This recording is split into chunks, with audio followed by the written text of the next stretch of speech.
For 2024, I'm starting to get some real 2013 vibes from this Mizzou football team. So let's make an official prediction on the season coming up right now on Locked On Mizzou.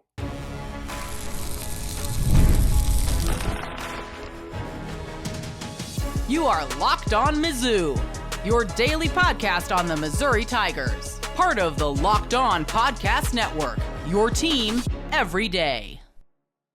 Hail, you true sons and daughters. I'm John Miller, your Mizzou mafioso and the maker of Missouri Mirth and the maker of podcasts for you here 5 days a week. I know the schedule's been a little off, but you're going to get your 5. I promise you that. And before I start today's program and talk about really the only position of intrigue on the Missouri offense here in fall camp, I want to remind you today's episode is brought to you by Gametime. Download the Gametime app, create an account, and use code LOCKEDONCollege for $20 off your first purchase.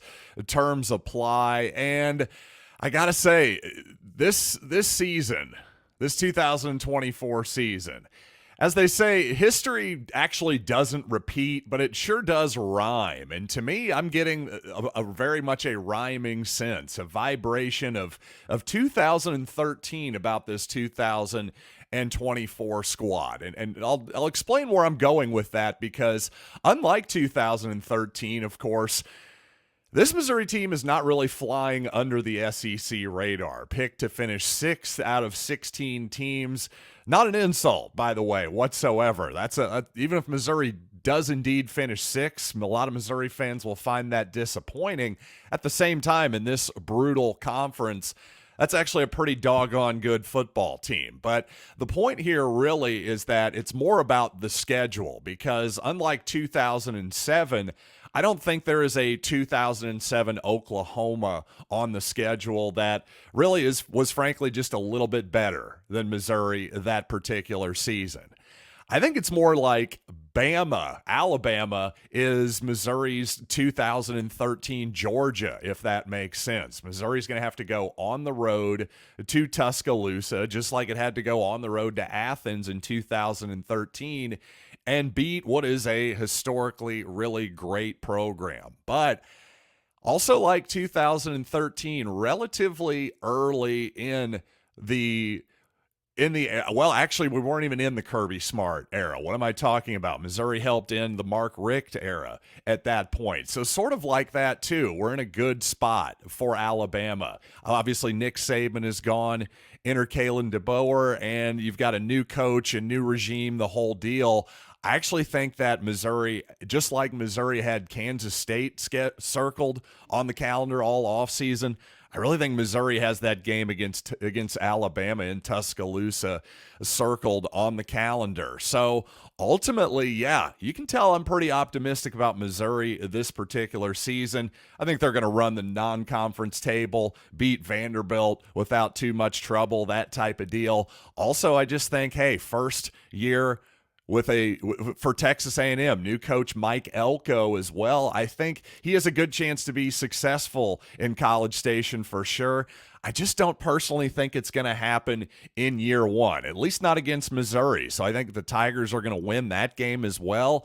In fact, I think the Tigers are going to beat Oklahoma. I think they're going to beat Auburn in homecoming, except I can't go undefeated with this team. I just have this, again, this is all vibes, this is all feeling, mixed in, of course, with my actual, as objective as I can, analysis, looking at stats and the betting lines and everything else. I just feel like Missouri is going to lose a game that we're not expecting. And right now, I'm just going to go with South Carolina, because that's a game that I'm going to. And that just seems appropriate, that a game that I travel to, Missouri tends to lose. In fact, I'm pretty sure I've never seen Missouri win a game as a true road team. Boston College, Kansas State, Nebraska, trying to think of all the places I've been to over the years. I've seen Missouri win as a neutral opponent in Arrowhead, by the way, the most important game probably in Mizzou football history. I was there and the Tigers won for 2007 Armageddon at Arrowhead. So I'm not completely jinxed, but history, again, It doesn't repeat, but it does rhyme. Well, me seeing the Tigers lose a true road game would certainly rhyme. So I'm traveling to Columbia, South Carolina this year for that game. And sort of like 2013, I think the Tigers are going to go 11-1 this season in 2024 with their lone loss to the South Carolina Gamecocks. I also feel like the Gamecocks could genuinely be underrated by the nation at large right now. Now year 3 here for Frank Beamer's son, Shane Beamer, in South Carolina. I think that they could be flying under the radar. No pun intended there. I really do. But, you know, just a tricky game there. A game that Missouri has tended to dominate in recent years, but for some reason, I just feel like Missouri could slip up somewhere along the line where we're not expecting it. And yet, for some reason, against Alabama, against Texas A&M, I just feel like those games are actually landing nicely in portions of the schedule, and also just, hey, games against first-year coaches. To me, that gives me a lot of optimism against a Missouri team that should be here in year 5 of the Eli Drinkwitz regime. We should know exactly who we are, and especially teams that return as much production as Missouri does offensively.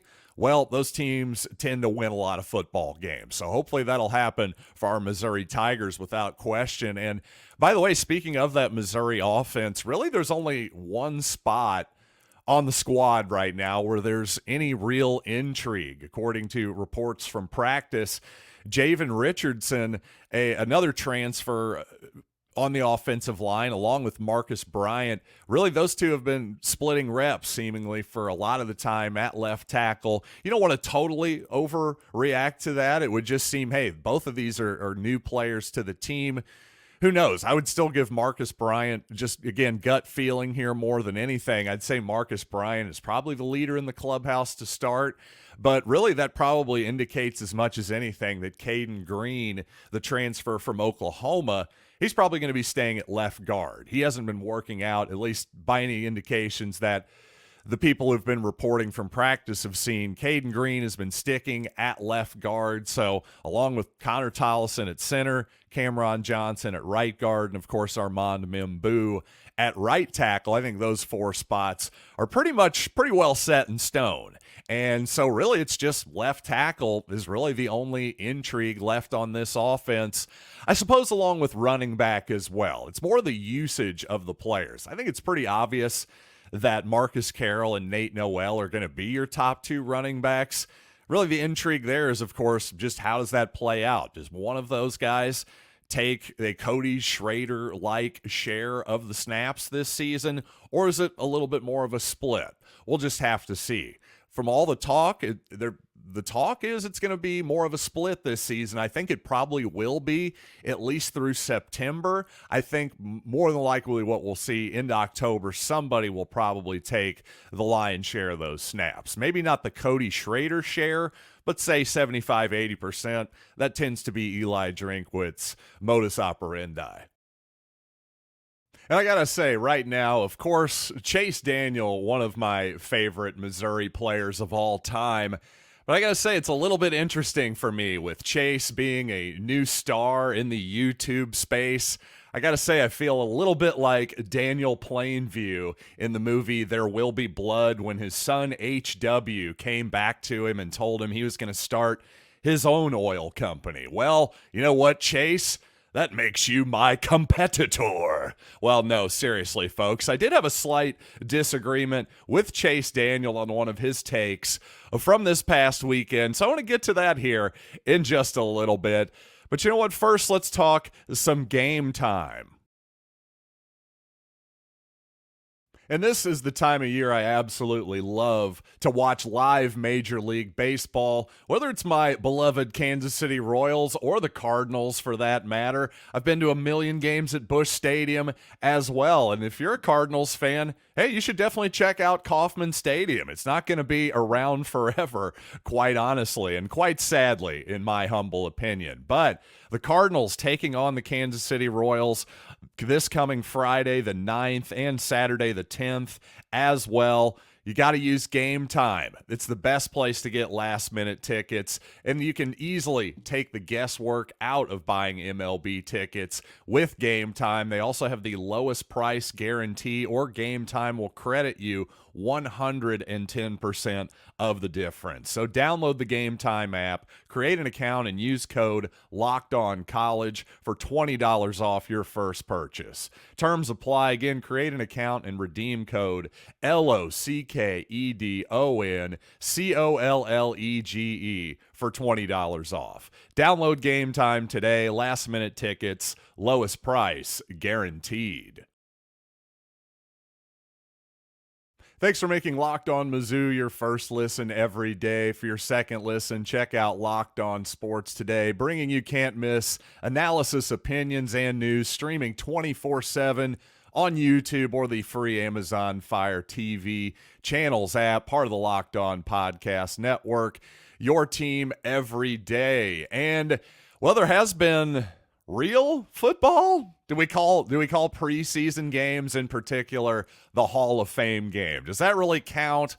Well, for me, to be honest. But there was one thing I was curious about for sure, and it was the new dynamic kickoff, as it's been called by many people. The new kickoff rules in the NFL. For those of you unaware, basically, instead of touchbacks being the order of the day and what needs to happen, well, if you kick the ball through the end zone now for a touchback into the end zone at all, now you get the ball on, I believe, the 35-yard line, something like that. So, in other words, now there's a landing zone between the goal line and the 20-yard line that everybody's going to try to land the ball in, and the other however many guys on the field are basically going to be staring at each other until the return man picks up the ball, and then it's basically going to be a live snap at that point.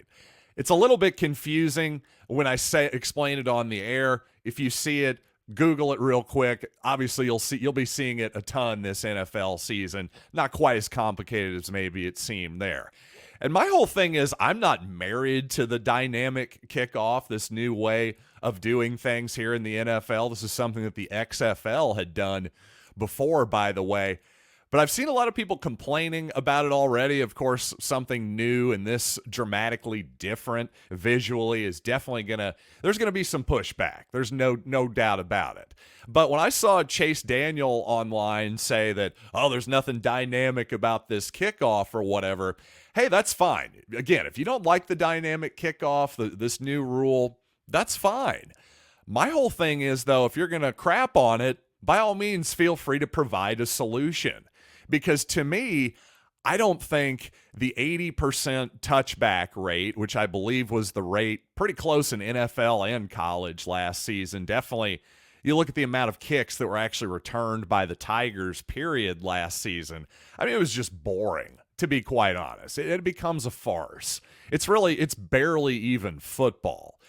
I just don't think it's tenable. I really don't. I think it's become the worst and most boring part of football, at least in my opinion. So there's a reason the NFL changed it this dramatically. And obviously they didn't want to go back to the old ways of the kickoff where there were a lot more, injuries, concussions, all that type of deal. So they're trying to kind of have it both ways. And I feel like, quite honestly, so far, I think this is a pretty good solution. We're going to have to see how it works in reality, of course. But again, my whole thing is, by all means, if you don't like this solution, feel free to offer one up of your own. But just the idea of, oh, this sucks. Well, guess what? The current thing that we're doing last season sucked. Did you watch the Super Bowl? It was just constant, okay, let's see who can kick the ball the farthest if it's like a long drive competition or something. There wasn't a single kickoff returned in that game, to my knowledge. So, to my memory, I should say. So, anyway, again, love you, Chase. This is more of just a discussion point here. If you're going to criticize the dynamic kickoff, by all means, just give me something. And a YouTube commenter, Droll Panther, has a good question. He says, hey, John, any new 2025 recruiting class news /targets, or is it wait and see on the few we are still in on?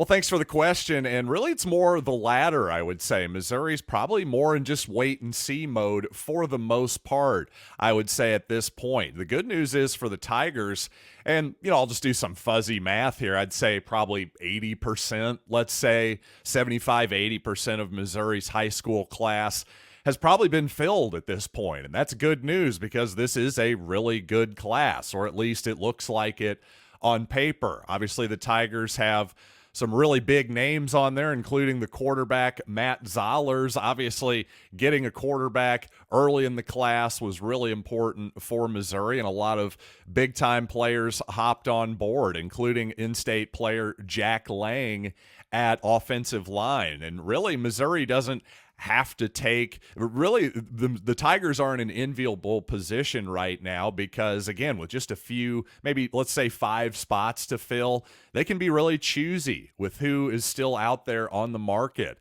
Take somebody like Andrew Babalola, who is, I believe, I think he's a Kansas City, Kansas guy. He's definitely on the other side of the border for sure, but he's a big-time offensive line prospect. Missouri doesn't necessarily need to take another lineman in this class, but they would certainly take that young man for sure. And really, probably a month ago, I would have guessed that, just based on everything I was reading, that Babalola was going to sign with Stanford and commit to Stanford. But since that hasn't happened, I don't know. It seems like the Tigers may well be in on it. The point is, they have the luxury of waiting and seeing because, again, they've signed such a strong class and a diverse class through a lot of different positions.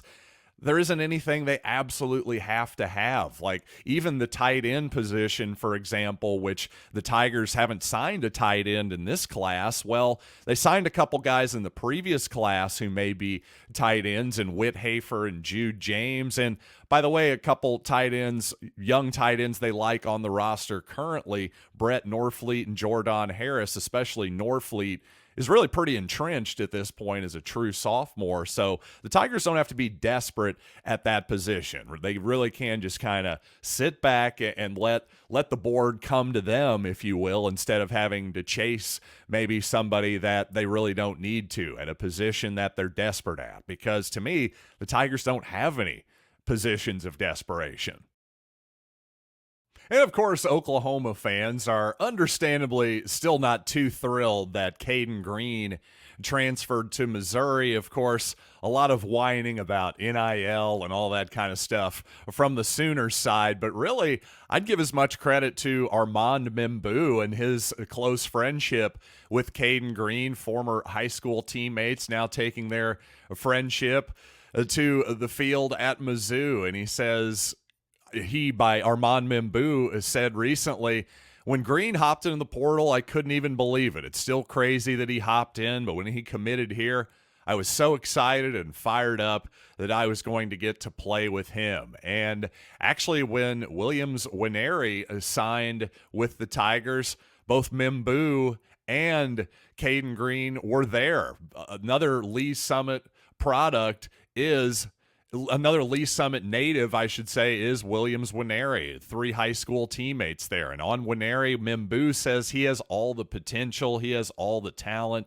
I think he's going to be a very big contributor on this football team. I took that to mean this season, not necessarily just in the future, too, by the way. So, again, I've said for a couple weeks now, at least, I think Nwaneri is going to be a contributor on this football team. I really do. And I think Tigers would really be wise to keep it simple, let him get after the quarterback on third downs and passing situations at the very least early in the season and see what else he can do. Hopefully there'll be ample time in September to get a lot of young guys, hopefully some potential players on this team for this season. Hopefully they can get their feet wet in September. Another nice thing about that schedule, even if 4 straight home games is maybe less than ideal for the season ticket holders. But one more thing Membou said on the front 7, he really had some praise for Darius Smith. He said he's going to be a problem, the Georgia transfer.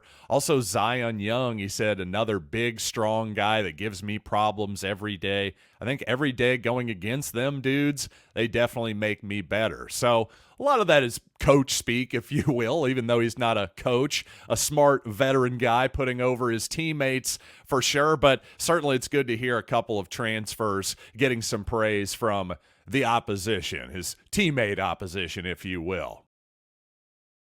And you know what? If the Tennessee Volunteers are going to build a big entertainment district next to Neyland Stadium, should Missouri be doing the same thing in Columbia? Well, I don't think so. I'm going to explain why coming up here in just a little bit. First, though, let's talk about eBay Motors. Passion, drive, and patience. The formula for winning championships is also what keeps your ride or die alive. eBay Motors has everything you need to maintain your vehicle and level it up to peak performance. Superchargers, roof racks, exhaust kits, LED headlights, and more. Whether you're into speed, power, or style, eBay Motors has you covered. With more than 122 million parts for your number one ride or die, you'll always find exactly what you're looking for. And with eBay Guaranteed Fit, your part is guaranteed to fit your ride every time or your money back. With all the parts you need at the prices you want, it's easy to make your car the MVP and bring home huge wins. Keep your ride or die alive at ebaymotors.com. Eligible items only. Exclusions apply. eBay Guaranteed Fit only available to U.S. customers.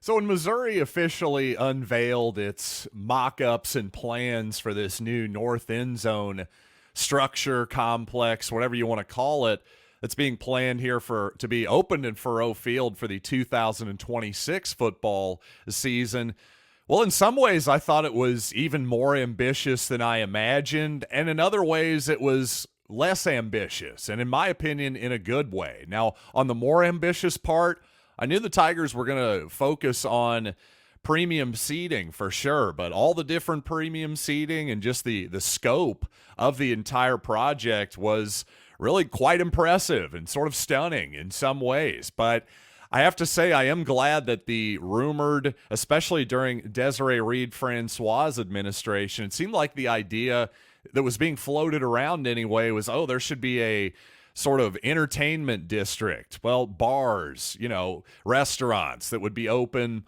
all year round, not just during the football season, of course. Well, not unlike Ballpark Village, by the way, for those of you who are, of course, aware of that, outside of Busch Stadium. Very, very much similar to that concept. Well, Tennessee is now planning something similar to that, and this is something that's fairly common in the pros. I would say less so in college. Obviously, smaller population bases versus your professional counterparts is a big problem there. And I think from Columbia's perspective, we're not exactly short on great restaurants in particular in this town. In fact, I think Columbia has a million great restaurants considering the size of this town. We're not exactly short on bars either. So to me, that just seems like that would have been a gigantic risk from Missouri's perspective, an unnecessary one in my opinion. And I'm also, quite frankly, I'm not into using any type of public funds to compete against private small businesses here in town, to say the least. But also to another point, again, to my point about the population centers here, well, maybe at first glance you think, oh, well, Columbia, Knoxville, Knoxville's bigger, but it's not that much bigger, is it? Well, actually, when you zoom out even farther and look at Boone County, Missouri, which is about 187,000 people, well, Knox County just under 500,000 people. So you're talking 2.5 times bigger is Knox County versus Boone County. Obviously, Neyland Stadium holds 100,000 people as well. That's an indication, obviously, of a lot more demand just in general for Tennessee football football around that particular stadium each and every Saturday. Heck, maybe Mizzou, if we keep winning like we won last year, we can keep that going for a decade or two. Maybe that'll change. But for now, I just think that's way too much of a risk. I think whoever the powers that be that pulled back a little bit on that plan maybe had to rein Desiree Reed-Francois in a little bit, perhaps. I don't know if that was part of the schism there between Missouri, the AD, and Desiree Reed-Francois. But regardless, hey, if Knoxville's going to do this entertainment district thing, God bless them. I wish them luck. I just think that would have been way too big of a risk for Missouri for a lot of reasons. And especially, hey, we're going to use public funds. I don't know. I'm just not really into it. But regardless, I'd love to hear what all of you think. As always, hit me up in the comments on YouTube, social media at Locked On Mizzou. So until next time, I am John Miller. Thanks as always for listening to Locked On Mizzou.